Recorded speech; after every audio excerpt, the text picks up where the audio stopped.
بسم الله الرحمن الرحيم وبه نستعين. عن النعمان بن بشير رضي الله عنهما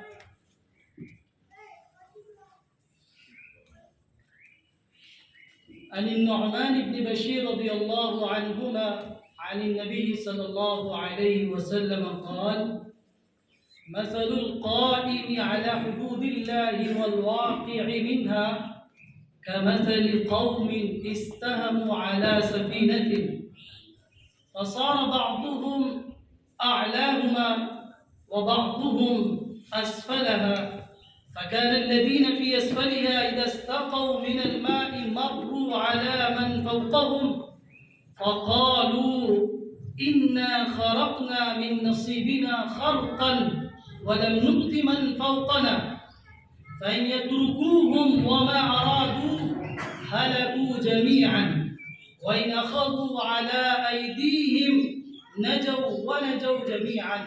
رواه البخاری. محترم دینی اور ایمانی بھائیوں، یہ ایک حدیث ہے جس کو میں نے آپ سب کے سامنے پیش کرنے کی سعادت حاصل کی ہے، اور یہ بہت ہی اہم حدیث ہے جو عنوان میرا ہے اس کے اعتبار سے بہت موضوع حدیث ہے. اور لفظ اصلاح معاشرہ جب ہمارے سامنے نام آتا ہے، ہم سوچتے ہیں کہ کوئی جلسہ ہے، اس میں اصلاح معاشرہ کا کوئی پروگرام پیش کیا جائے گا. اصلاح معاشرہ عنوان آتے ہی ایک جلسے کا خیال آتا ہے، اس کے علاوہ کوئی خیال نہیں آتا. اصلاح معاشرے کی ترتیب صرف جلسوں کے ذریعے ہوگی، جلوس کے ذریعے ہوگی، پروگرامز کے ذریعے ہوگی، باقی اور اصلاح معاشرہ کے پہلو سامنے نہیں آتے. یہ بھی ایک اچھا انداز ہے، ایک طریقہ کار ہے اصلاح معاشرے کا. پروگرام کر لیا جائے، ایک جلسہ کر لیا جائے اور لوگوں کو بلایا جائے، یہ بھی ایک اچھا منہج ہے، ایک طریقہ ہے. لیکن صرف یہی اصلاح معاشرہ نہیں ہے. اصلاح وہاں کریں گے جہاں بگاڑ ہوگا، یہ بھی سمجھ لیجیے. لفظ اصلاح معاشرہ ہے نا، تو اصلاح وہاں ہوگی جہاں کوئی بگاڑ ہوا ہے، اور اگر کہیں بگاڑ نہیں ہے، کوئی خرابی نہیں ہے، وہاں اصلاح کی ضرورت بھی نہیں ہے. اب یہ کریں گے کیسے؟ سب سے پہلی ضرورت ہے کہ وہ جانے بگاڑ ہے کہاں، معاشرے میں، سوسائٹی میں، خاندان میں، ملک میں، علاقے میں، جہاں بھی رہتے ہیں وہاں کے فساد کو پہلے جاننا ہے. خرابی ہے کیا؟ کہیں ایسا تو نہیں ہے کہ اصلاح معاشرہ کے نام پر ہم نے نیکیوں کو دفن کر دیا ہے اور برائیوں کو ایجاد کر دیا ہے. اصلاح معاشرہ کر رہے ہیں، پتہ چلا دین کے خلاف باتیں ہیں، روایات کی پاسداری کر رہے ہیں، روایات کو ختم نہیں کر رہے ہیں، روایات کو دین کا نام دے رہے ہیں اور کہہ رہے ہیں کہ اصلاح معاشرہ کر رہے ہیں. اور جب وہ روایات ختم ہوتی ہے ہم چیخ اٹھتے ہیں، کہتے ہیں ارے دین خراب ہو رہا ہے، دین بدنام ہو رہا ہے، دین ختم ہو رہا ہے. دین ختم نہیں ہوتا ہے، روایات ختم ہوتی ہیں. یاد رکھیے، کہیں پر بھی دین ختم نہیں ہوتا ہے. وہ ہم نے خود ساختہ جو دینداری ہے وہ خراب ہوتی ہے، وہ ختم ہوتی ہے. دین ختم نہیں ہوتا ہے. دین تو غالب ہونے کے لیے آیا ہے، وہ کمزور ہونے کے لیے نہیں آیا ہے.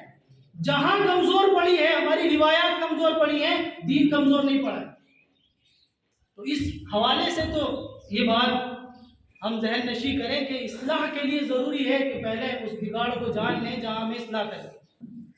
ایک دوسری بات یہ ہے کہ ہر آدمی خواب دیکھتا ہے، ہر آدمی یہ چاہتا ہے، جو سچا ہے اور اچھا آدمی ہے وہ یہ چاہتا ہے کہ وہ جہاں رہے وہ سوسائٹی، وہ ماحول، وہ علاقہ اچھا ہو جائے. یہ خواب دیکھتا ہے. ہر انسان جو اچھا ہوگا اور سچا ہوگا اس کا یہ خواب ہوگا. لیکن محض خواب دیکھنے سے کام نہیں چلتا ہے.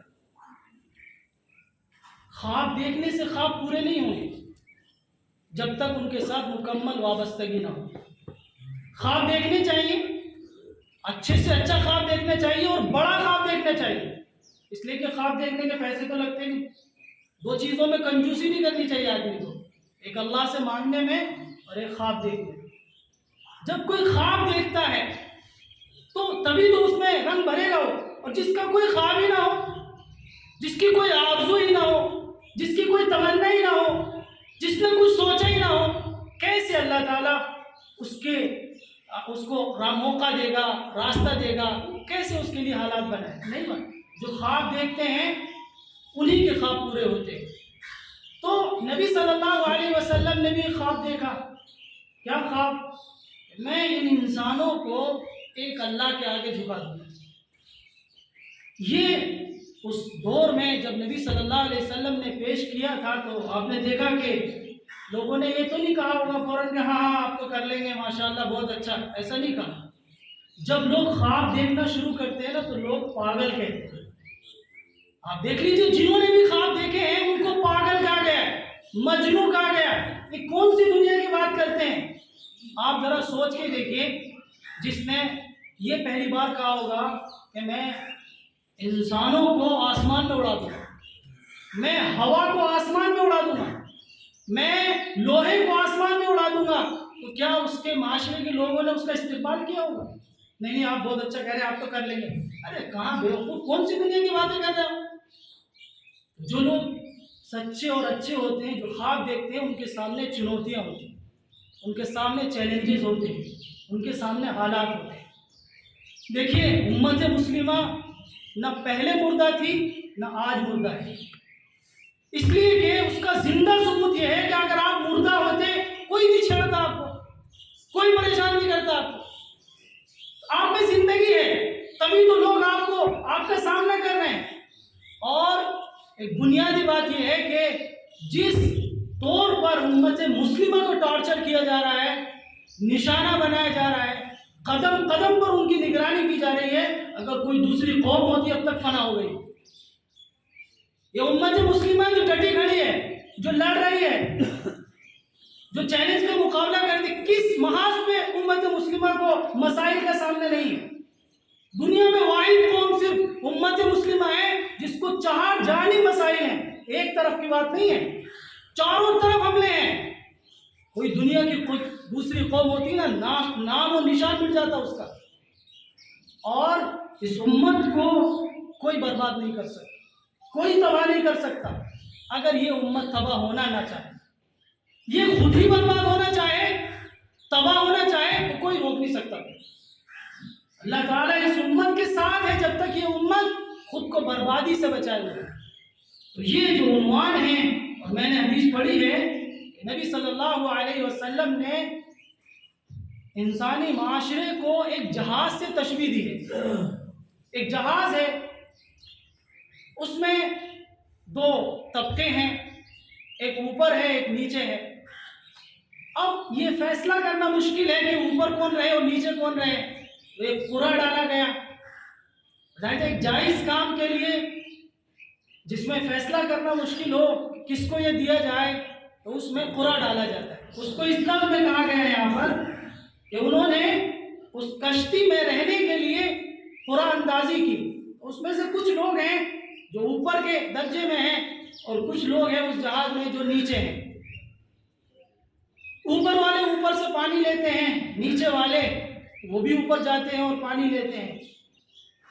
پھر ان کو یہ سمجھ میں آتا ہے کہ ہم اوپر جاتے ہیں، نیچے والے سمجھنے لگے کہ ہم اوپر جاتے ہیں، ان کو پریشانی ہوتی ہے، تو کیوں نہ ہم نیچے ہی سوراخ کر لیں، پانی لے لیں گے یہاں سے، اوپر والوں کو پریشانی نہیں ہوگی۔ ہمارا جو ڈپارٹمنٹ ہے، ہمارا جو حصہ ہے، ہم اس میں شگاف بنا لیں، اپنی جگہ میں کوئی چھید اور ہول بنا لیں، ہم وہاں سے پانی لے لیں گے، ان کو تکلیف بھی نہیں ہوگی۔ نبی صلی اللہ علیہ وسلم نے فرمایا کہ اگر ان اوپر والوں نے ان نیچے والوں کا ہاتھ نہیں پکڑا، جو وہ کرنے جا رہے ہیں اس سے نہیں روکا انہیں، سارے ہلاک ہو جائیں، سارے برباد ہو جائیں۔ اور اگر انہوں نے اس کا ہاتھ پکڑ لیا، ان کا روک لیا، ان کو اس فساد پھیلانے سے، اس شگاف کھولنے سے روک لیا، تو یہ سارے اس ہلاکت سے بچ جائیں۔ اس لیے کہ کشتی کے اندر جب پانی آتا ہے کشتی پھر بچتی نہیں ہے۔ کشتی جب تک پانی پر ہوتی ہے چلتی رہتی ہے، لیکن پانی کشتی کے اندر آ جائے اسے ڈبو دیتا ہے۔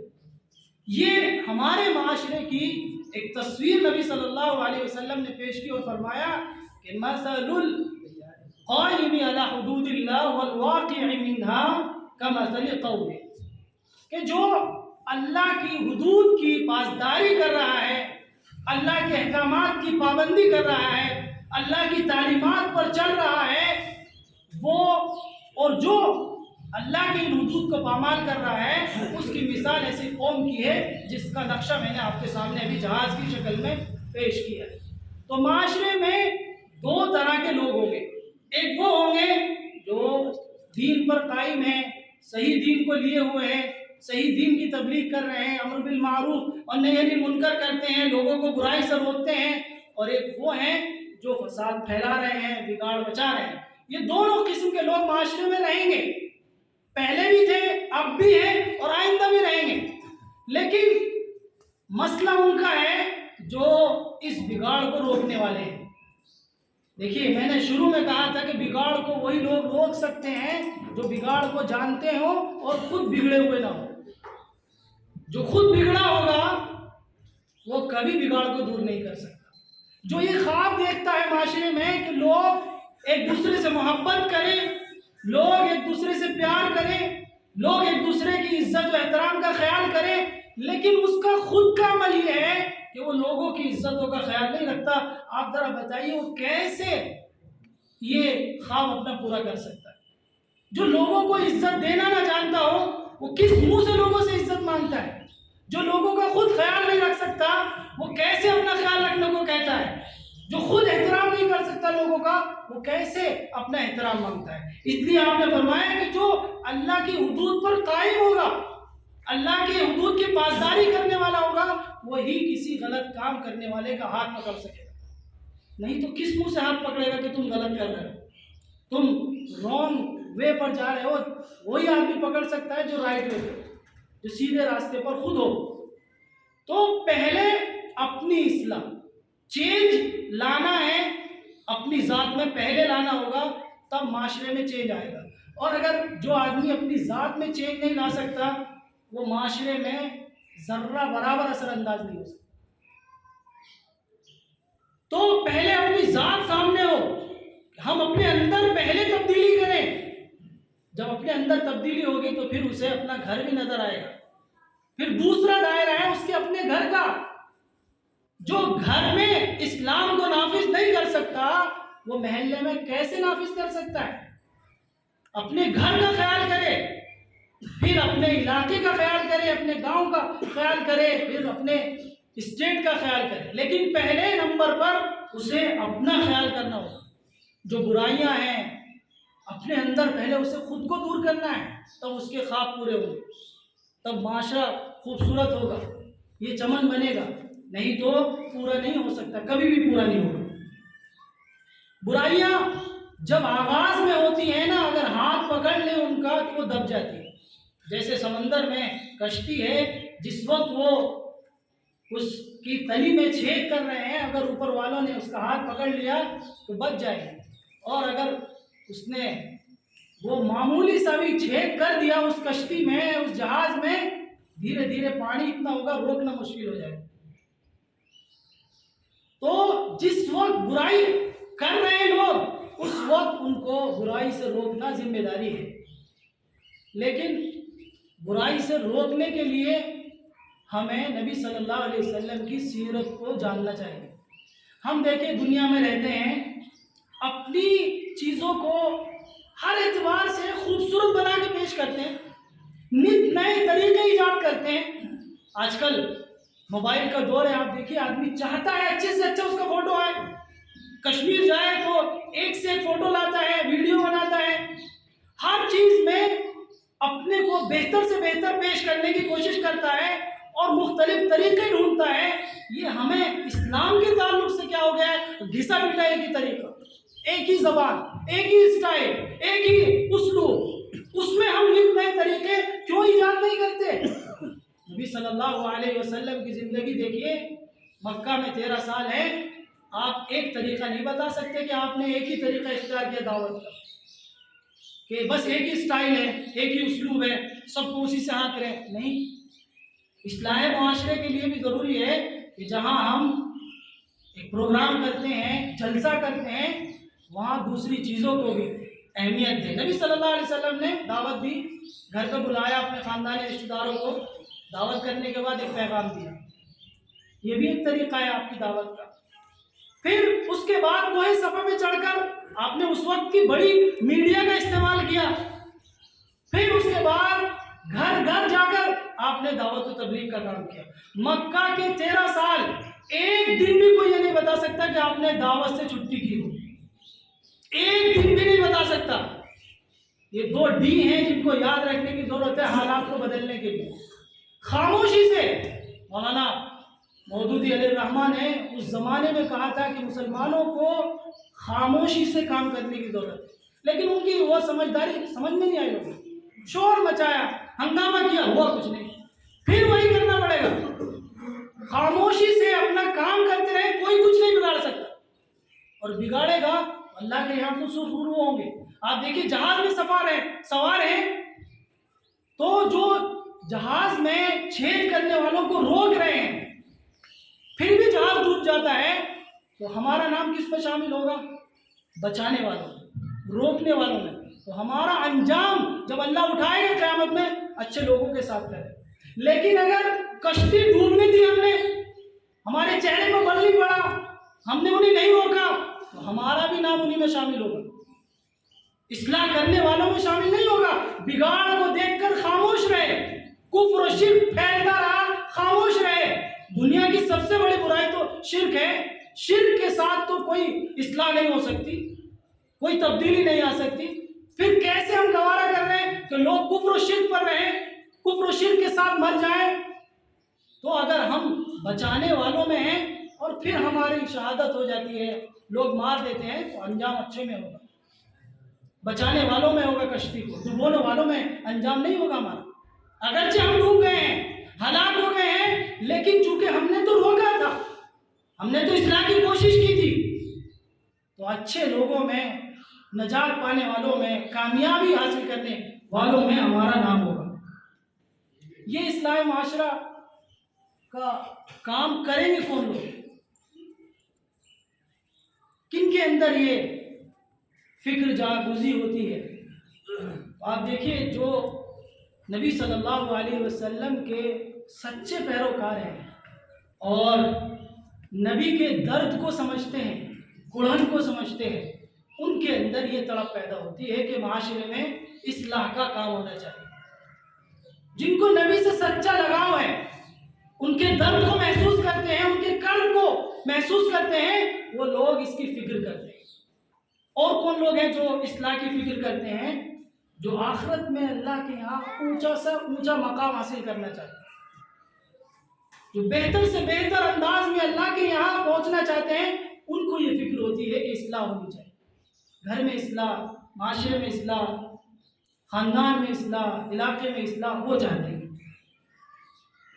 اور کون لوگ ہیں جو معاشرے کی اصلاح کر سکتے ہیں؟ وہ لوگ معاشرے کی اصلاح کر سکتے ہیں جو معاشرے کے افراد کو اپنے بچوں کی طرح دیکھتے ہوں گے, جو پوری سوسائٹی کو یہ سمجھتے ہیں کہ یہ ہمارے ہی بچے, جس طرح ہم اپنے بچے کو جہنم میں نہیں دیکھ سکتے, ہم امت کے ان بچوں کو بھی جہنم میں نہیں دیکھ سکتے. وہ لوگ امت میں کام کریں, وہ لوگ اصلاح کا کام کریں, نہیں تو سوتے رہیں گے. تڑپ اصل ہے, فکر اصل ہے, لگن اصل ہے, تذکرے اصل نہیں ہے. اصل فکر ہے, دل پہ لینا ہے. آپ آج دل پہ لے لیں, ہم آج دل پہ لے لیں, آپ دیکھیے آج ہی سے تبدیلی شروع. اور صرف تذکرے ہوں اور کام سے, فیلڈ ورک سے, معاشرے میں کام سے فارغ ہوں, تبدیلی نہیں آئے گی, خواب رہے گا. ایک ایسا خواب جو کبھی پورا نہیں ہوگا, اور آپ اسی خواب کے ساتھ, میں اسی خواب کے ساتھ اس دنیا سے چلے جائیں گے. اور آپ دیکھیے جو لوگ خواب دیکھتے ہیں اور خواب پورے نہ ہوں, بڑی تکلیف ہوتی ہے, بہت کڑن ہوتی ہے جو سچے خواب دیکھتے ہیں. تو ان خوابوں کی تعبیر یہ ہے کہ ہم برائی سے روکنے کے کام کریں. آپ دیکھیے ایک علاقہ ہے جہاں لائٹ آتی ہے ٹرانسفارمر سے, لیکن وہ لائٹ جب ہی آ پائے گی جب راستے میں کوئی وائر کٹی بھی نہ ہو. اور اگر کوئی وائر کاٹ دے, حالانکہ لائٹ تو وہ تو کام کر رہا ہے اپنا وہ ٹرانسفارمر تو کام کر رہا ہے، لیکن تار کاٹ دیے، اس تار کاٹنے والے کو نہیں روکا ہم نے۔ اگر ہم اس کا ہاتھ پکڑ لیتے تو روشنی ہوتی۔ مسجدوں سے خطبے تو ہو رہے ہیں، اصلاح معاشرہ کے جلسے تو ہو رہے ہیں، لیکن برائی جو معاشرے میں کر رہے ہیں لوگ، اس سے تو نہیں روک رہے ہم۔ نہ انفرادی محنت ہے، نہ اجتماعی محنت ہے، کیسے برائی رک سکتی ہے؟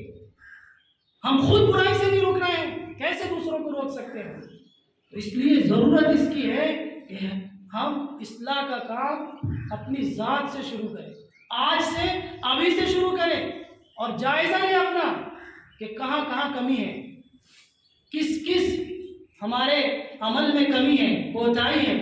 ہم نمائندے ہیں اسلام کے، ہمارے ایک عمل سے صرف ایک خاندان یا ایک علاقہ بدنام نہیں ہوتا ہے، بلکہ ایک اسلام بدنام ہوتا ہے۔ آپ دیکھیے، بدنامی کو کوئی برداشت نہیں کرتا۔ کوئی کمپنی آپ کام نہ کرے، آپ کو ہو سکتا ہے کسی طرح کا کوئی دباؤ نہ ڈالے، اس لیے کہ آپ بدنامی کا ذریعہ نہیں بنے۔ لیکن اگر آپ بدنامی کا ذریعہ بنے ہیں کسی کمپنی کا، بالکل برداشت نہیں کرے گی، آپ فوراً نکال دے گی۔ اللہ تعالیٰ دین کے تعلق سے بدنامی کو برداشت نہیں کرتا ہے۔ آپ کام نہ کریں، ہو سکتا ہے بہت سی جگہ پر اللہ معافی دے دے، لیکن اسلام کو بدنام کرنے کا ذریعہ بنیں گے، چھوڑے گا نہیں اللہ تعالیٰ۔ کسی طرح برداشت نہیں کرتا اللہ تعالیٰ کہ دین بدنام ہو۔ آپ دیکھیے، وہی دین تو ہے جس کے لیے نبی صلی اللہ علیہ وسلم کو پتھر کھانے پڑے۔ دین عزیز ہے اللہ کو اپنا، اس دین کے راستے میں محبوب سے محبوب ترین شخصیت کو پتھر کھانے پڑے ہیں، لیکن دین بدنام نہیں ہو، یہ اللہ کو قبول نہیں۔ اس لیے آپ کسی دین کے شعبے پر عمل نہیں کرتے، نہ کریں، لیکن اگر مذاق اڑائیں گے اللہ کا عذاب آئے گا۔ اس لیے آپ دیکھیں، قرآن کریم کو بار بار پڑھنے پر یہ معلوم ہوتا ہے جن قوموں پر بھی اللہ نے عذاب بھیجا ہے، ان کی کفر و شرک کی وجہ سے نہیں بھیجا، دین کا مذاق اڑانے کی وجہ سے زیادہ عذاب آئے۔ نبیوں کا مذاق اڑا رہے ہیں، نبیوں کی چیزوں کا مذاق اڑا رہے ہیں، ان کی فکر کا مذاق اڑا رہے ہیں۔ تو ہمیں جائزہ لینا ہے، ہمارے بچے دین کا مذاق تو نہیں اڑا رہے، کسی کی داڑھی ٹوپی کا مذاق تو نہیں اڑا رہے، ہماری عورتیں برقعے کا مذاق تو نہیں اڑا رہے، اس پردے کا مذاق تو نہیں اڑا رہے۔ وہ توفیق نہیں ملے گی اللہ کی طرف سے خیر کے کام کرنے کی اگر دین کی ادنا سے ادنا چیز کا مذاق اڑاتے ہیں۔ یہ خرابی ہے، دین بدنام ہو رہا ہے، روایات بدنام نہیں ہونی چاہیے ہمارے خاندان کی۔ تو دین کا پاس و لحاظ کہاں کیا ہم نے؟ نہیں کیا۔ یہ ہماری ذمہ داری ہے کہ ہم تلاش کریں کہ کہاں کہاں خرابی ہے، کہاں کہاں بگاڑ ہے۔ معاشرے کے چند اہم پلر ہیں جن پر زور دینے کی ضرورت ہے، جو اصلاح کا بڑا کام کر سکتے ہیں۔ اس میں سب سے پہلے نمبر پر معاشرے کے بڑے لوگ آتے ہیں جو لیڈر کہلاتے ہیں۔ معاشرے کی خواتین آتی ہیں، معاشرے کے مزدور طبقے کے لوگ آتے ہیں، اور نوجوان آتے ہیں۔ یہ چار پلر ہیں معاشرے کے جن پر ہمیں محنت کرنے کی ضرورت ہے۔ یہ چار پر محنت کر لیں، آپ دیکھیں پورا معاشرہ کنٹرول میں آ جائے گا، پورا معاشرے پہ حاوی ہوں گے اگر ہم ان چار لوگوں پر صحیح سے محنت کر لیں، کوشش کر لیں۔ ہمارا کام کوشش کرنا ہے، ہمیں اپنا نام کشتی بچانے والوں میں لکھوانا ہے۔ کشتی بچے نہ بچے وہ الگ بات ہے، لیکن ہمیں اپنا نام بھنور میں پھنسی کشتی کو بچانے والوں میں لکھوانا ہے۔ اللہ تعالی ہمیں کہنے سے زیادہ عمل کی توفیق نصیب فرمائے۔ وآخر دعوانا الحمدللہ رب العالمین۔ ابھی آپ اصلاح معاشرہ کے تعلق سے